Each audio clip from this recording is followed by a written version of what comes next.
Yo venía con algunas dudas, porque si Dios lo permite, con el tiempo nos iremos conociendo. Nosotros somos miembros de la Iglesia de Gijón, estamos pastoreando un punto de misión en Pola de la Viana, que atención a esto, a Dios, que es el Dios de lo imposible, no se le ocurrió otra cosa que abrir ese punto de misión por medio de Zoom en medio de una pandemia. Cuando no nos podíamos reunir, ¿quién pensaría abrir puntos de misión? Pues Dios desde el cielo dijo, tengo ese punto de misión, adelante, abrirlo por Zoom. Y ahí estamos, llevamos ya 4 años y medio, y es un gozo, por supuesto, trabajar para la obra del Señor. A mí me gusta, yo soy un hombre que predico un mensaje expositivo. Me meto en el texto, cojo los idiomas originales, los desgrano, entro en la etimología de la palabra, en la semántica, y luego intento traer lo que creo que el autor, el agiógrafo, compartía o quiso dar a entender por medio de esa escritura. Pero cuando Dios me da un mensaje diferente, me trastoca todos los esquemas.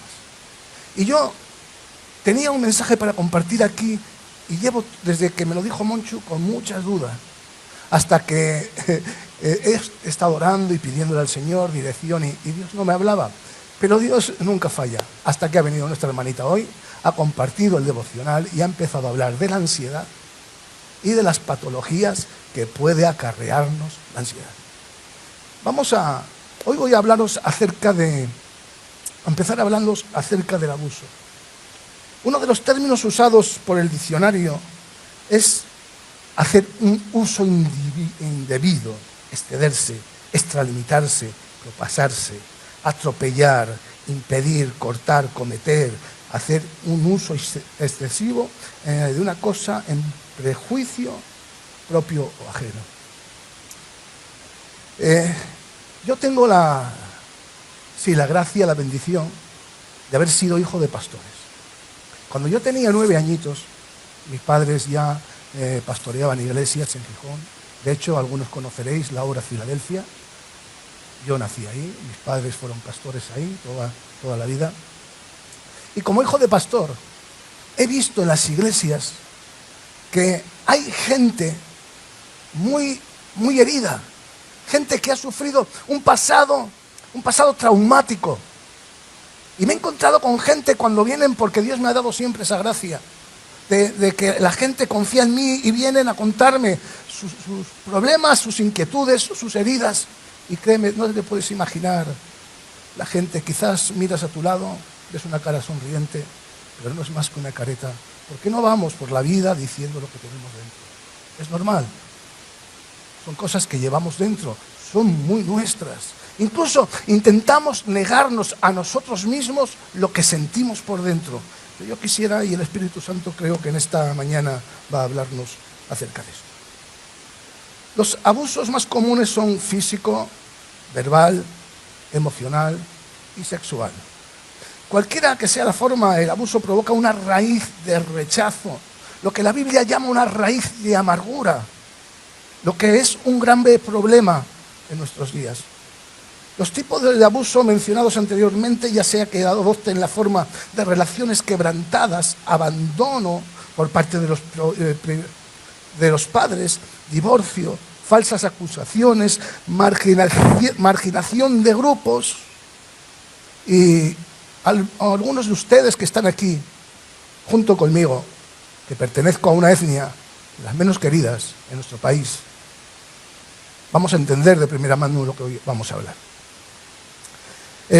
Y otras figuras de autoridad, ser ridiculizado, ser excluido, está hoy muy en boga, gracias a Dios. Ha salido algo que ha habido toda la vida, que es el bullying, el atacar a los niños en los institutos, en las iglesias. ¿Cuántos niños, cuántas niñas se están quitando la vida debido a esto? Y yo te pregunto, ahora en este momento quisiera que hicieras un ejercicio conmigo. Ahora es el Espíritu Santo y tú. ¿Has sido objeto de abuso? Maltrato, trato impropio, te han rechazado, esto te ha afectado tu estado emocional. ¿Realmente quieres ser sanada? ¿Quieres ser sanado? Porque hay gente que prefiere guardarse ese cuarto oscuro que todos llevamos, esa sombra que diría Carlos Gustavo Jung, esa mochila que decimos en un argot más coloquial, cargarla sobre los hombros y vivir toda la vida con eso. Porque a veces se hace más fácil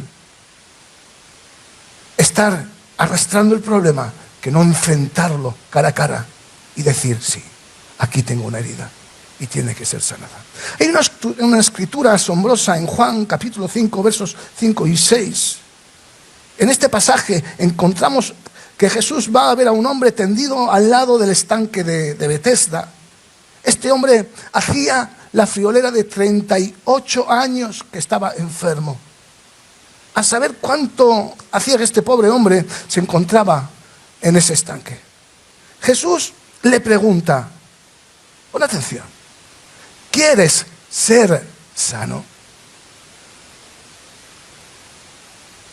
Te acercas a una persona que lleva 38 años que no se puede mover y le preguntas si quiere ser sano. ¿Qué más podría querer esa persona que ser sano?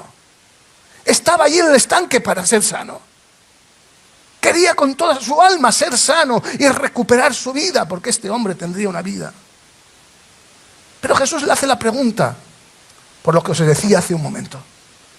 Porque hay personas que cuando enfrentan su pasado y enfrentan sus heridas, prefieren mantenerlas ocultas. Pero escucha, querer mantener una herida emocional oculta es como querer tener una presa siempre cerrada.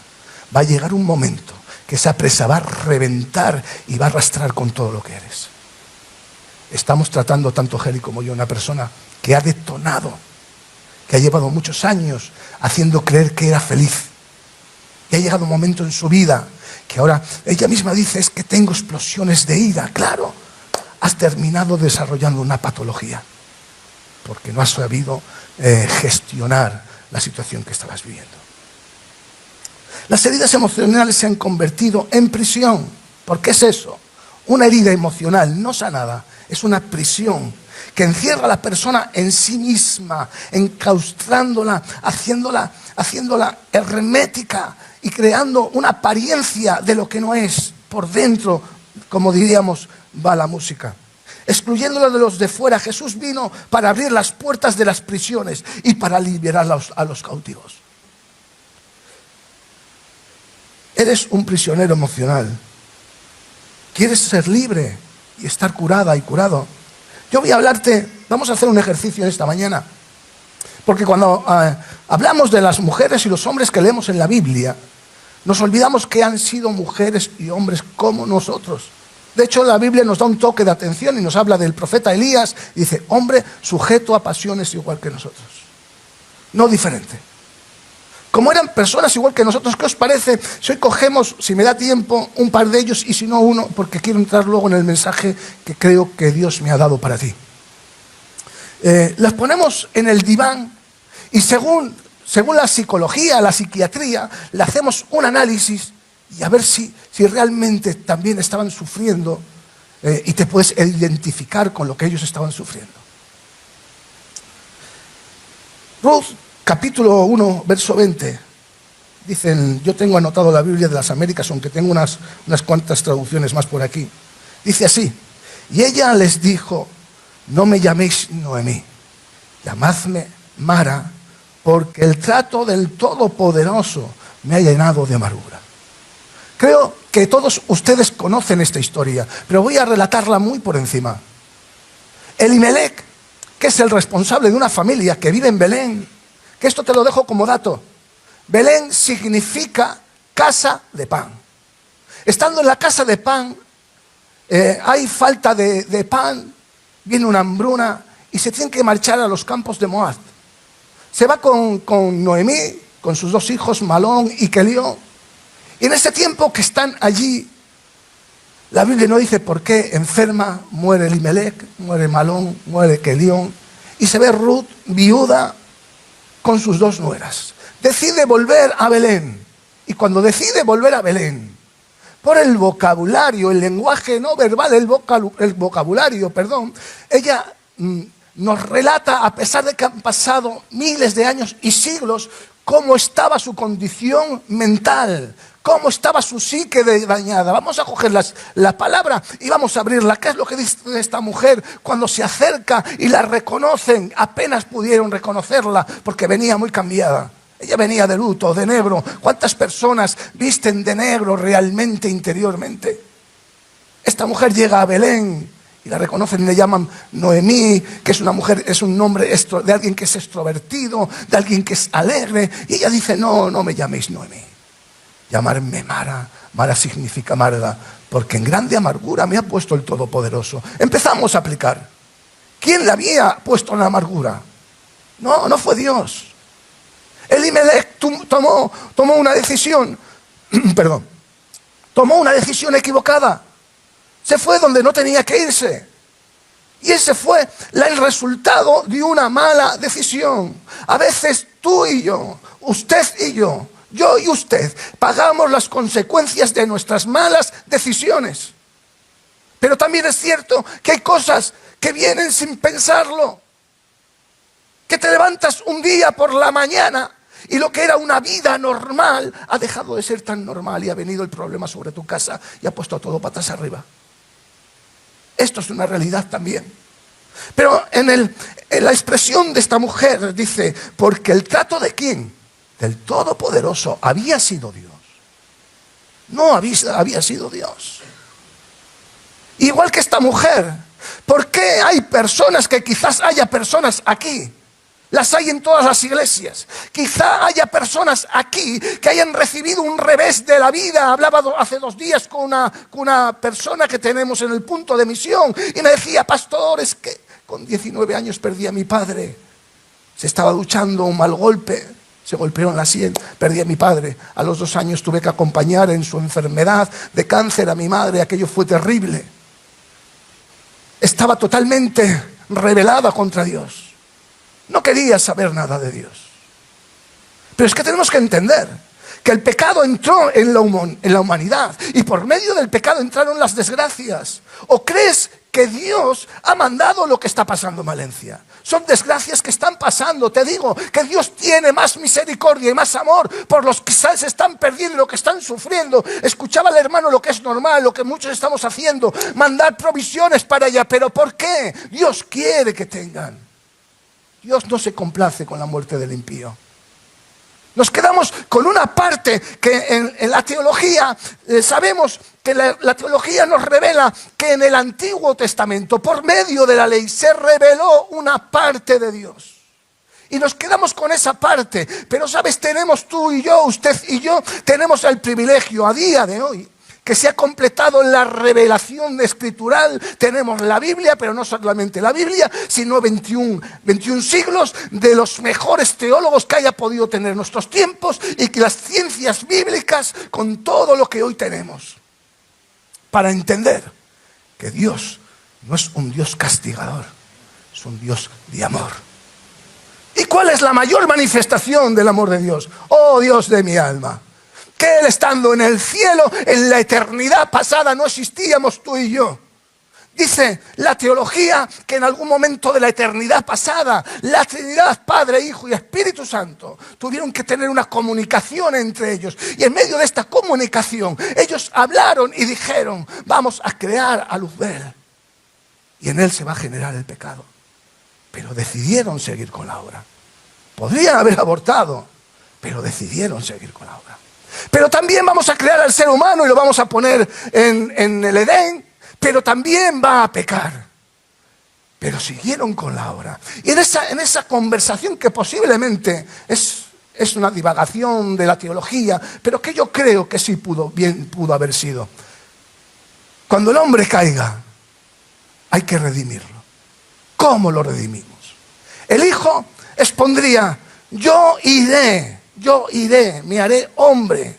Yo me sacrificaré por ellos, yo moriré por ellos, yo seré humillado por ellos, yo moriré en la cruz por ellos, y el Padre, y derramaré mi sangre por ellos, y cargaré el pecado por ellos. Y el Padre y el Espíritu Santo, también en colaboración diría, y en el momento en que ellos sean redimidos, yo haré la regeneración en ellos, crearé una nueva criatura semejante a la del Hijo en el ser humano. Y el Padre tuvo que decir: amén, lo apruebo. Yo, por medio de tu sacrificio, perdonaré a todo ser humano que se acerque a la cruz pidiendo perdón, tal como usted y yo hemos hecho. Dios no abortó el plan. Y te voy a decir por qué Dios no abortó el plan. Dios no abortó el plan porque te ama, porque eres su criatura, porque eres un Dios que no te desecha. No importa el pecado que hayas podido hacer, escúchame, no importa el pecado que hayas podido hacer. No sé, no te conozco, no sé en qué condición has venido aquí, pero no hay pecado que mi Dios no pueda perdonar. Y por muy oscuro que sea tu pecado, de la sangre de Jesucristo, dice la palabra, que Él vendrá y hará que los pecados más oscuros sean como la nieve, como la blanca lana. Ese es el Dios que yo predico. En el contexto de Noemí se puede hacer una interpretación que sugiere varias posibles manifestaciones de sufrimiento psicológico y emocional, similares a las que se observan en ciertos cuadros clínicos hoy día. Ya tenemos a Noemí sentada en el diván. Aquí hay algunas posibilidades que pueden considerarse a partir de los síntomas que expresa la palabra del Señor. Había un duelo no resuelto. Ella había perdido a sus seres queridos y no había pasado las 5 etapas de superación que hay que pasar cuando se sufre un duelo. Y entiéndase, un duelo no es perder el fallecimiento de un ser querido, sino el final de una relación. El final que hayas tenido que terminar la relación, bien sea sentimental o también con alguien que haya podido ser tu amigo durante mucho tiempo, pero te haya fallado. La depresión. Noemí declara: me ha llenado de amargura. Estaba llena de amargura. Y en eso podemos dilucidar y podemos diagnosticar una depresión profunda. Pero también evoca, nos hace ver un trastorno de estrés postraumático, lo que hoy se denominaría con las siglas TEPT. La vida de Noemí cambió radicalmente con la pérdida de su esposo y hijos y el regreso a su tierra natal sin ellos. Imagínate llegar al hogar donde había vivido, donde habían nacido sus hijos, donde había iniciado su vida con su pareja, y ya no estaban. Sentimientos de desesperanza y desamparo. La frase, del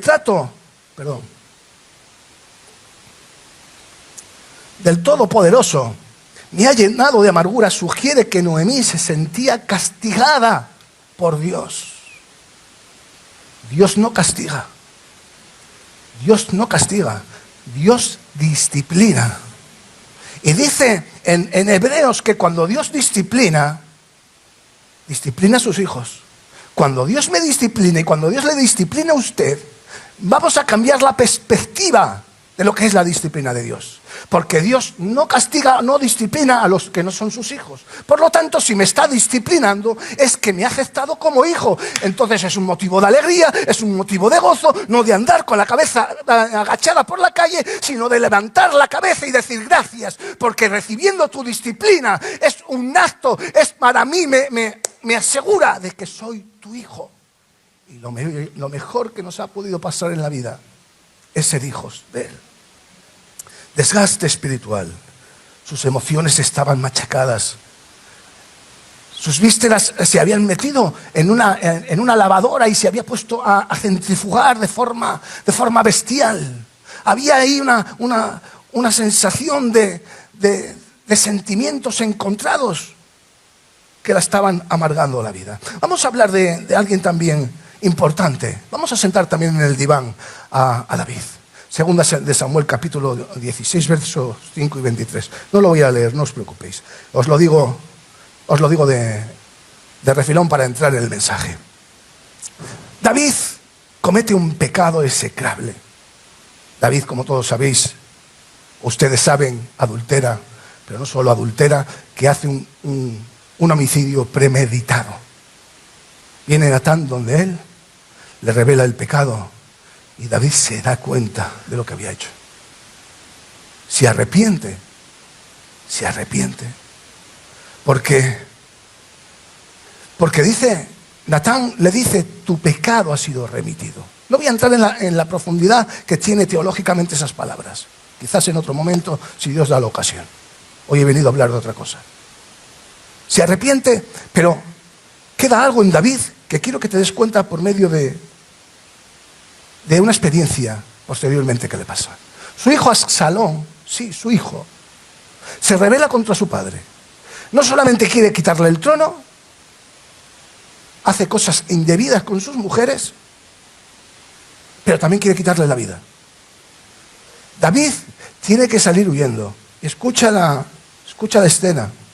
Sale huyendo por el Monte de los Olivos. ¿Recuerdas el Monte de los Olivos? Con la cabeza tapada, como si fuera de duelo, porque está huyendo por su hijo. Y aparece en la escena un personaje siniestro. Sí, la palabra es siniestro.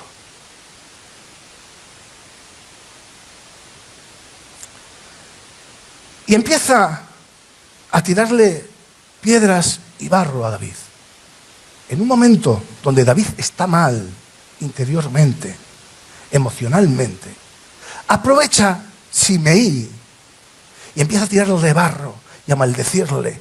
Perro, esto te hace Dios por lo que tú has hecho con los hijos de Saúl. Y ahora se levanta uno de los generales, Abisai, y le dice, déjame que le mate. Pero escucha la respuesta de David, porque la respuesta de David es hacer ese psicoanálisis que os hablaba al principio y nos denota algo que había en él, en su interior. La respuesta de David es, esto no es asunto mío ni de ustedes, hijos de Sarbia. A lo mejor el Señor le ha ordenado que me maldiga. Y si es así, ¿quién se lo puede reclamar? Dirigiéndose a Abisai y a todos sus oficiales, David añadió, si el hijo de mis entrañas intenta quitarme la vida, ¿qué no puedo esperar de este benjamita? Déjenlo que maldiga, pues el Señor se lo ha mandado. No se lo había mandado el Señor. Era un complejo de culpa que estaba arrastrando David, porque él reconocía que había adulterado, él reconocía que había asesinado a una persona y lo tenía ahí, metido.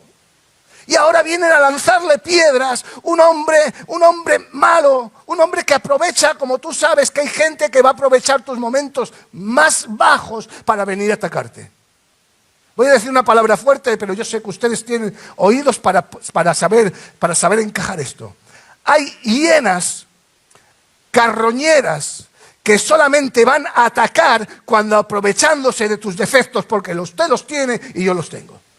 Pero la persona que es espiritual restaura, sabe perdonar, pero no el que espera la oportunidad para pillarte, para latigarte, para coger las piedras. ¿Sabes que hay coleccionistas de piedras? Sí, los hay. Y dentro de las iglesias somos especialistas. Tenemos las piedras más afiladas, las guardamos para el momento. Hay personas que tienen una mente muy frágil para acordarse de lo bueno que has hecho durante muchos años. Pero créeme, comete un error. Si han pasado 10 años, cuando llega el momento de echártelo en cara, tienen una memoria privilegiada. Te dicen el día, la hora, el lugar, el color de camisa.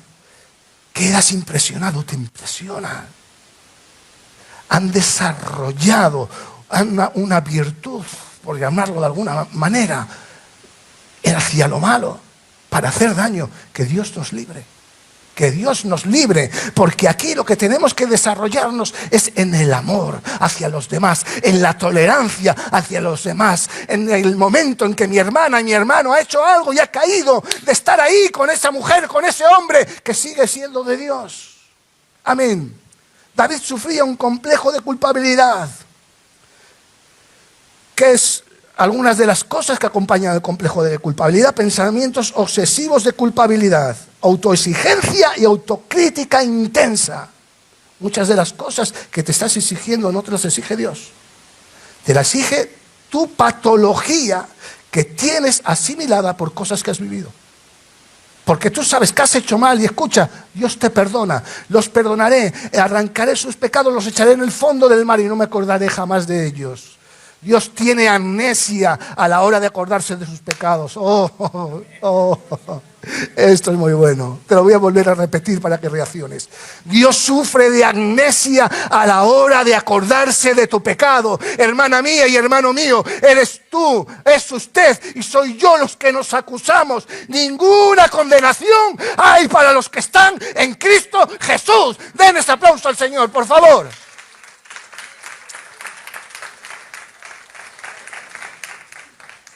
Esto provoca también el tercer síntoma, ansiedad generalizada y nerviosismo. La culpa no resulta gratuita, genera ansiedad constante. La persona vive en un estado de alerta y preocupación, esperando la posible desaprobación de otros e intentando alegrar y agradar a todo el mundo. No tienes que agradar a todo el mundo. No tomes sobre ti algo que Dios no te pide que hagas. ¿Dónde está eso en la Biblia, hermano Antonio? En lo que dependa, esta es la palabra clave, en lo que dependa de vosotros, estar en paz con todo el mundo. ¿Sabes por qué? Porque hay personas con las cuales es imposible estar en paz. Porque acercarte a ellas es bajarte al barro con ellas y embarrarte. Y aquí no estamos para embarrarnos ni ensuciarnos. Estamos para liberar, estamos para agradar a Dios, estamos para vencer con el bien el mal. Pero hay personas que sabes que no las puedes tratar, no guardes nunca nada hacia nadie. Por mucho mal que te haya hecho, bendícelo, salúdalo. Pero no te pares a tomar un café con esa persona porque te va a envenenar. Depresión, la culpa prolongada provoca depresión. Somatización, ¿qué es esta palabreja? Lo que tengo dentro y me está hirviendo por dentro de las entrañas del subconsciente pasa al consciente y altera mi sistema hormonal produciendo una cantidad ingente de corticoides, de cortisol en mi organismo, empapando y embriagando de cortisol mi organismo. ¿Sabes lo que es el cortisol? El cortisol es la hormona de la defensa. El cortisol es algo que cuando estamos frente a un peligro segrega las glándulas y esta baja por el corriente sanguíneo. Supón que viene, no sé, un perro, un pastor alemán a morderte para que salgas corriendo o que te puedas defender si alguien te va a atacar. Pero es que cuando sufrimos de depresión, de ansiedad, se libera ese mismo cortisol en la sangre, pero escucha, estás en tu casita o en tu cama tranquilo, no te está atacando nadie, el problema es aquí. ¿Y qué pasa? Que estando tranquilo en tu casa hay un estado de ansiedad, de nerviosismo interior que quieres hacer como un gato, saltar y arañar las paredes. ¿Por qué? Porque tu cuerpo está preparado para eso, cuando realmente estás en una actitud de reposo. Hay comportamientos de autosabotaje y autocastigo. Sí, he visto esto a lo largo de mi vida en las iglesias. Personas que creen que nunca sirven para nada. Y escucha, Dios, dice la Biblia, que Jesucristo, cuando ascendió a los cielos, dio dones a los hombres. No hay absolutamente nadie, usted tiene algo de Dios para aportar y desarrollar. Y es más, te voy a poner carga en tu corazón. Si eso no lo desarrollas, sabes que en el juicio del gran trono blanco nosotros no vamos a estar, ni usted ni yo. Pero sí que hay un juicio de galardones, el juicio entre Jesucristo. Y ahí, en ese juicio entre Jesucristo, que repito, no es para salvación, Él nos va a pedir cuentas por aquellos talentos que nos haya dado y no hayamos desarrollado. ¿Sabes que una de las tretas del enemigo es paralizarte, bloquearte aquí, diciendo que no sirves, el otro sirve? Aquel tiene un montón de problemas, pero tiene la capacidad de estar atendiendo. ¿Por qué no empiezas a ver lo que Dios ha puesto en ti? No es tuyo, es de Él. ¿Sabes lo que no sería válido? Creer que son mis propias capacidades las que me cualifican para administrar y hacer obra de Dios. No soy yo, es Él. Usted es lo mismo. No es usted, es Él. empiece a fluir, rompa con todo eso que le tiene bloqueada y bloqueado y empiece a fluir en la obra de Dios, empiece a aportar en su iglesia, porque la iglesia del Señor, teniéndolo todo, nos bloqueamos y esperamos que sea solamente el cuerpo ministerial, los diáconos, pero toda la iglesia somos discípulos del Señor. Muy rápido. Trastorno depresivo mayor, trastorno obsesivo compulsivo, TOC, trastorno de ansiedad generalizada, trastorno de estrés postraumático, trastornos de personalidad, todo un cúmulo de patologías que hoy si David hubiese tenido un psiquiatra, lo hubiese medicado hasta arriba. Pero no tan solamente. Segunda de Reyes capítulo 19, verso 4. Seguido a esto, porque os he dicho que David iba huyendo de su hijo Absalón. Si en algún momento me paso, por favor, dice, Segunda de Reyes capítulo 19, verso 4. El rey se cubrió el rostro con las manos y seguía llorando. Oh, Absalón, hijo mío, oh, Absalón, hijo mío, hijo mío. ¿Qué le pasó aquí al rey? Que el hombre que le perseguía para matarlo, que era su hijo, lo habían matado de una muerte violenta. Era su hijo. Le quería matar, pero era su hijo. Y hay un momento en David, cuando vienen a notificarlo y le dicen, como aquel joven, sean todos tus enemigos. Él en su hijo no ve un enemigo. David lo único que experimenta, como cualquier padre, son flashbacks en su mente, en su cerebro, y empieza a ver a Absalón cuando nació y se lo dieron por primera vez en sus brazos. Empieza a ver a Absalón en el castillo cuando empieza a andar sus primeros pasos. Empieza a ver a Absalón cómo se mueve y cómo empieza a ser un ser humano, pero no puede ver a Absalón como un asesino. Ve a su hijo, y aquello que debía ser una victoria consigue que David, vuelto, no voy a hacerlo porque sería feo para ustedes darle la espalda, vuelve la cara contra la pared, se pone, como hemos leído la escritura, se cubre el rostro con las manos, porque ¿qué es el lenguaje no verbal? Escucha, hay algo aquí que no quiero que los demás vean. David no quiere que vean la amargura que tiene la gente. Por eso se da la vuelta contra la pared y aún así se cubre con el rostro las manos y empieza a llorar. Absalón, hijo mío, ¿quién me diera que muriera yo en tu lugar? Ahora, a toda la lista de patologías que hemos tenido, tenemos que hablar también de un diagnóstico de síntomas que pudo haber sufrido el rey David por haber perdido a uno de sus hijos de forma violenta. Un duelo complicado con complejo de culpabilidad por la muerte violenta de su hijo. Patología. El duelo complicado se ve exacerbado por el hecho de la muerte de Absalón, que estuvo marcada por violencia y traición. Oh, que te traicione tu hijo. Lo que te duele realmente es que te traicione la persona que duerme en la cama que tú duermes. Eso es lo que realmente duele. Lo que realmente llega al corazón. No es una persona que ves por la calle y te desprecia porque eres de otro país.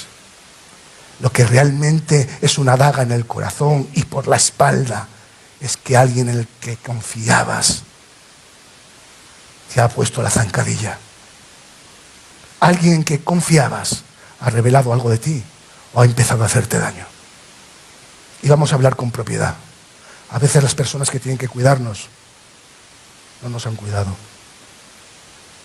Hay personas que sufren de un shock traumático, de un trauma, de una herida emocional, porque sus padres no le dieron todo el cariño que merecía ni necesitaba esa criatura.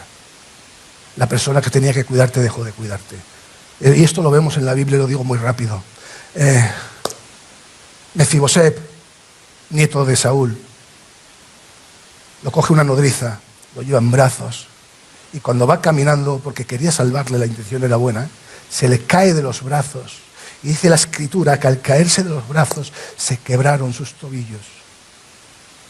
Se escuchó literalmente el sonido cuando cayó de aquellos huesos que se quebraban de una criatura. ¿Sabes? Mefiboseth jamás volvió a caminar bien.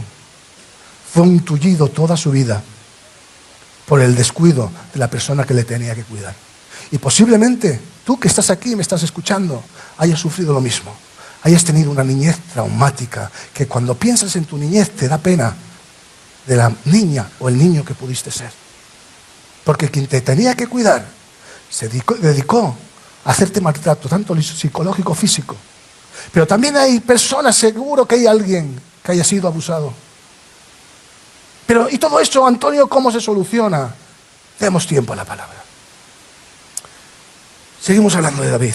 Los síntomas, lamentos constantes y una negación del perdón propio. La culpa es mía, he sido un mal padre. ¿Esto no te suena a algo? Cuando tienes una persona que te está violentando, una de las artimañas que usa es hacerte sentir a ti culpable. Sí, eso funciona así. Nos extraña, pero es que hay personas que tienen la extraña, es que no quiero llamarle virtud, habilidad de revolver, de manejar, de manipular a las otras personas y que te están haciendo daño, te están golpeando, sí, maltrato incluso físico, y hacerte creer que lo que te están haciendo te lo mereces. ¡Oh Dios! Reprendo en el nombre de Jesús todo espíritu que quiera hacerte creer que lo que te han hecho ha sido culpa tuya. Trastorno depresivo mayor con culpabilidad patológica. Trastornos de estrés postraumático, estamos hablando de patologías serias, con síntomas depresivos y de culpa. Complejo de culpabilidad extremo y autocastigo, patología. Pero no vengo a ponerle triste en esta mañana. He venido a traerle el Evangelio.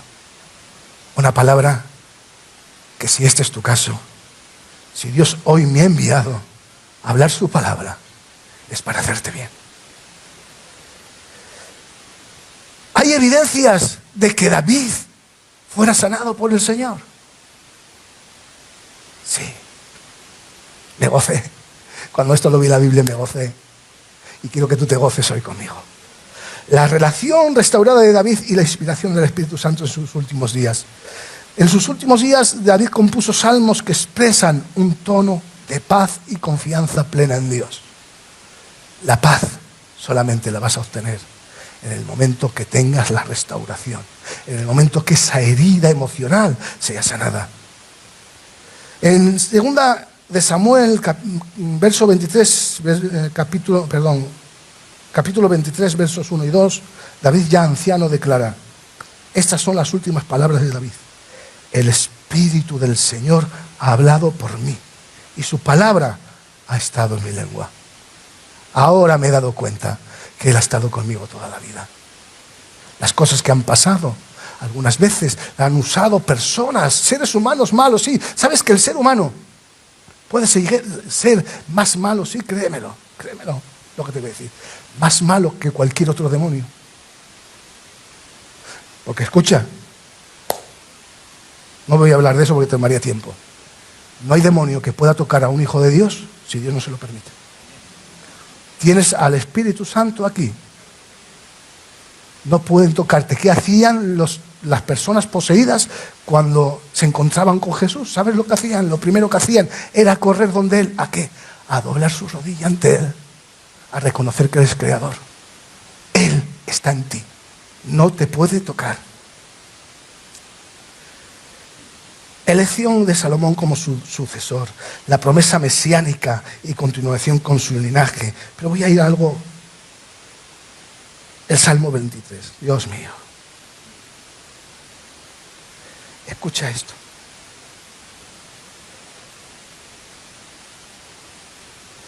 Algunas tradiciones judías sostienen que el Salmo 23, que yo esto lo he escuchado predicar muchas veces, que la gente como que asume que David lo escribió estando en el palacio con Saúl. Nada más lejos de la realidad. Por lo menos los judíos no lo entienden así. Sostienen que el Salmo 23 fue compuesto durante una época posterior en la vida de David, es decir, cuando ya era muy mayor, cuando ya había experimentado tanto el éxito como las pruebas personales y familiares. Estas tradiciones consideran que David escribió este salmo desde una perspectiva ya madura, Por eso Él dice, aunque ande por valle de sombra y de muerte, no temeré mal alguno, porque me he visto tantas veces acorralado, he sentido tantas veces la sombra de la muerte cernirse sobre mí, pero tú me has sacado. Y tú estás permitiendo que este que ha pasado tanto miedo pase sus últimos días en una cama rodeado de su hijo y que ceda el trono a mi hijo. La vida de David, aunque marcada por el dolor y la culpa, muestra varias evidencias de sanación emocional reflejada en los salmos, la paz con la que bendijo a Salomón, la confianza de la promesa divina sobre su linaje y el testimonio final de Dios sobre su vida demuestran que David no murió atormentado, murió con la paz de Dios. ¿Qué cambios se producen en nuestro cerebro? ¿Tengo tiempo? No, sí, tú simplemente me dices así, yo sé ya cuando... ¿Qué proceso fisiológico sucede en nosotros cuando permitimos que los complejos de culpa, el daño que nos hayan causado las personas externas, permitimos que hagan y se sienten en nosotros? Hay algo que se llama el eje HPA, hipotálamo pituitaria adrenal. El duelo activa el sistema del estrés en el cerebro. Ya os he dicho lo que produce el estrés, la hormona del cortisol, los corticoides, lo que desencadena la liberación de cortisol y otras hormonas del estrés. Esto puede causar síntomas físicos como fatiga, cambios en el apetito y problemas del sueño. Ya no es tanto lo que crees que te está quitando el sueño, sino problemas no resueltos. El córtex cingulado anterior, en el área involucrada en la regulación del dolor emocional, se activa durante el duelo, lo que puede generar un dolor emocional. Sí, las heridas del alma duelen de verdad y se somatizan en el cuerpo. Esto es real, os estoy hablando de medicina. Sistema dopaminérgico. La pérdida de una persona querida también puede alterar la producción de dopamina, el neurotransmisor relacionado con la recompensa, lo que genera una sensación de vacío. Esta patología se llama anedonia, incapacidad para experimentar el placer. Ahora entiendes por qué no encuentras nada que te satisfaga. Ahora entiendes por qué cuando la gente se está disfrutando, haciendo algo, a ti no te llena. Porque la anedonia, ha embargado tu persona, se ha hecho dueña de ti y de ti, mi hermano, y tienes esa atadura emocional. Por eso hace tanto tiempo que ya no se te satisface nada. El abuso deja a una persona emocionalmente disminuida, incapaz de mantener relaciones sanas y duraderas. Pero tengo una buena noticia para ti. Lucas capítulo 4, verso 18. El Señor entra a una sinagoga y le dan el rollo de David y mira por dónde, de Isaías, y mira por dónde lee una escritura que habla de él. Dice, el Espíritu del Señor está sobre mí, por cuanto me ha ungido para dar buenas nuevas a los pobres, me ha enviado a sanar, ¿a quién? A los quebrantados de corazón, a pregonar libertad a los cautivos y dar vista a los ciegos, a poner en libertad a los oprimidos. Amén, amén, amén. Primer punto que traigo para ti: las cicatrices no te definen, Dios sí. Voy a pasar porque yo soy una persona que preparo ahí El segundo, el dolor que somatizas necesita libertad espiritual.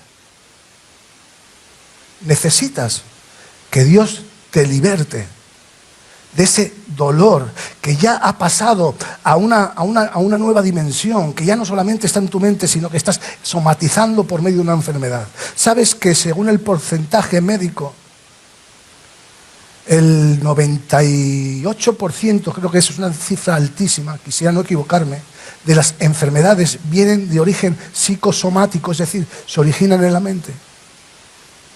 necesitas que el dolor que somatizas, necesitas libertad espiritual.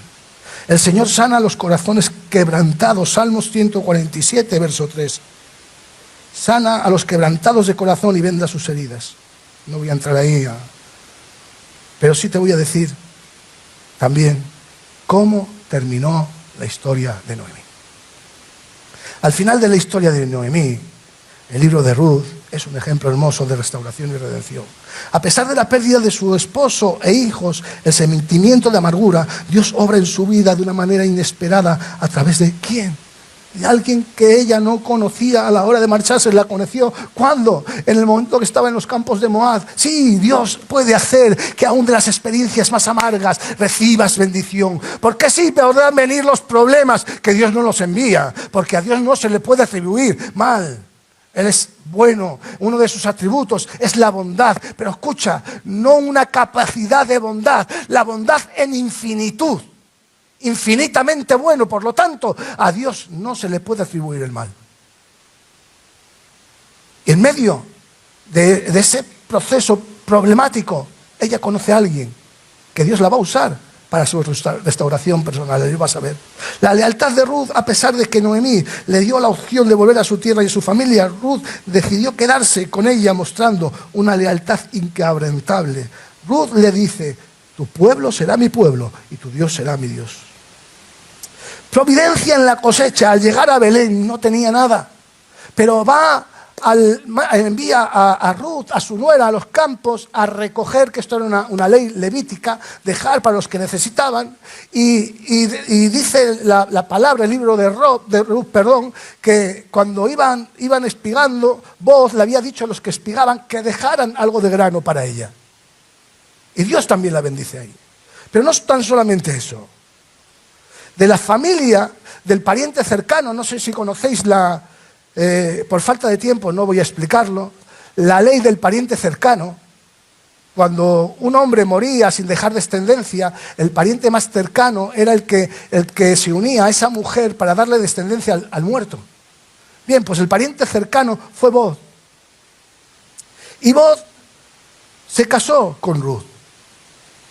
Y sabes que de este matrimonio nació Obed. Esto es para los que conocen un poco la Biblia. Pero no te preocupes, yo te voy a explicar, te voy a decir quién fue Obed. Como fruto del matrimonio de Ruth y Booz, tienen un hijo llamado Obed. Este nacimiento es profundamente significativo para Noemí, quien recibe al niño con gran alegría. Las mujeres de la ciudad dicen de ella, esto es escritura: Dios ha dado a Noemí un redentor. Y bendice a Obed. ¿Quién será? ¿Quién? El futuro abuelo del rey David, y David será el futuro linaje por el cual vendrá el Mesías, el Cristo. ¿Te das cuenta? De una vida destrozada, de una vida que eso era ruina, Dios levanta un reino. Ese es el Dios que tú y yo tenemos. Ese es el Dios. Amén, amén, aplauda al Señor.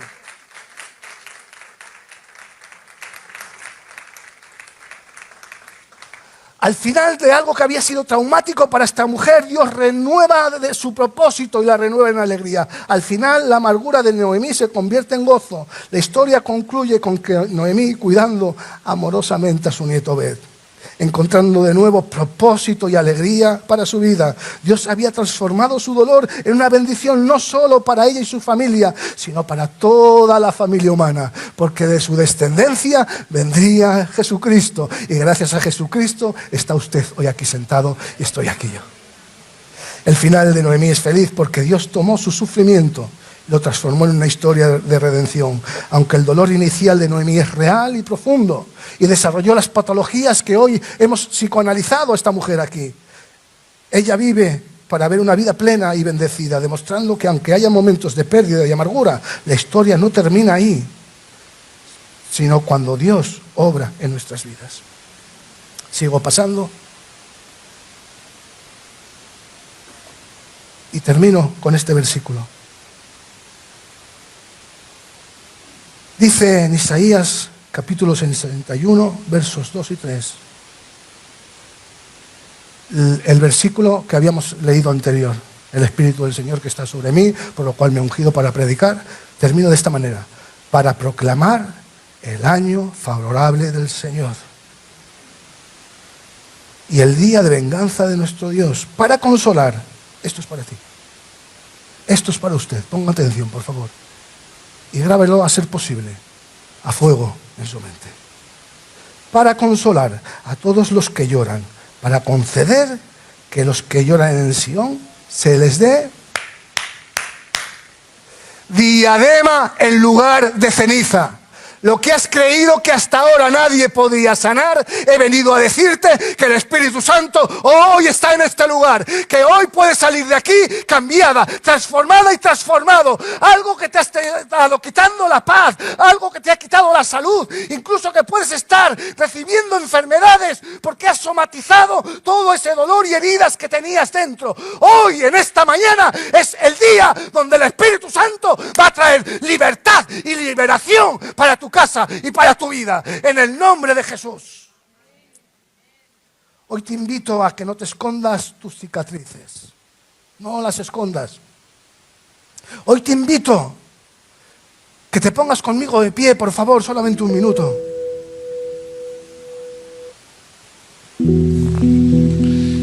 ¿Puedo hacer un llamado?